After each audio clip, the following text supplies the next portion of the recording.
नमो नारायण श्रोतागण। भजन देवराहा बाबा चैनल आपका स्वागत करता है।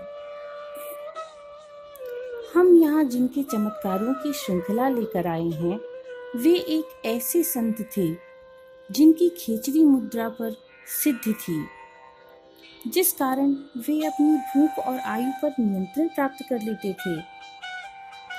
पर सच कहें तो उनका नियंत्रण प्रकृति पर भी था, जो अपना स्वरूप उनकी इच्छा के बिना नहीं बदलती थी। तभी तो उनके एक इशारे से वायु अपनी दिशा बदल देती थी। तो चलिए शुरू करते हैं इस श्रृंखला की ये अगली कड़ी, जब बाबा के एक इशारे से वायु की दिशा बदल गई। पूज्य बाबा प्रयाग में गंगा तट पर मंचासीन थे। मंच के नीचे श्री शिवदानी सिंह संतरी का काम कर रहे थे। पछैया अर्थात पश्चिम की तरफ से बहने वाली हवा चल रही थी। हवा के झोंके के साथ बड़ी तेज दुर्गंध आ रही थी। दर्शनार्थियों का आना प्रारंभ नहीं हुआ था। बाबा मंच पर बनी कुटिया के अंदर थे। उसी समय कुछ दर्शनार्थी आ धमके।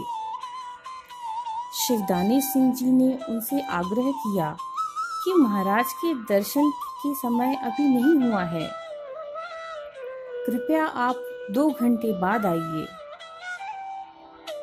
मैं तो भैया दर्शन करके ही जाऊंगा, आगंतुक ने जाने से इनकार कर दिया। शिवदानी सिंह झुंझुलाने ही वाले थे कि बाबा का स्नेहिल स्वर सुनाई दिया।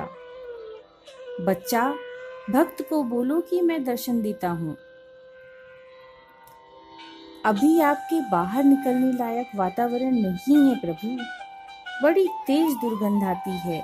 शिवदानी सिंह ने श्री बाबा से प्रार्थना की, लेकिन बाबा तो झोपड़ी से निकल आए और भक्त को दर्शन तथा प्रसाद देकर छुट्टी की।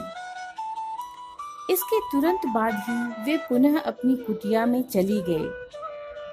उन्होंने भीतर से ही पूछा, बच्चा, दुर्गंध किस चीज की है? शिवदानी सिंह जी ने कहा, मुर्दों की है महाराज। बाबा ने पूछा, कौन सी हवा चले कि दुर्गंध इधर ना आवे? शिवदानी सिंह जी ने कहा, पछैया हवा चल रही है, यदि पुरवैया चले तो दुर्गंध विपरीत दिशा में चली जाएगी।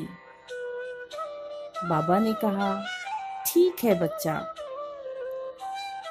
अब 2 मिनट के अंदर ही पछैया का चलना रुक गया और पुरवैया लहराने लगी। सर्वसमर्थ योगीराज देवराहा बाबा अपने भक्तों की आंखें खोलने के लिए कोई न कोई खेल अवश्य करते थे। बाबा के श्री चरणों में समर्पित इस श्रृंखला की ये अगली कड़ी। ओम देवराहाय दिगंबराय मंचासनाय नमो नमः।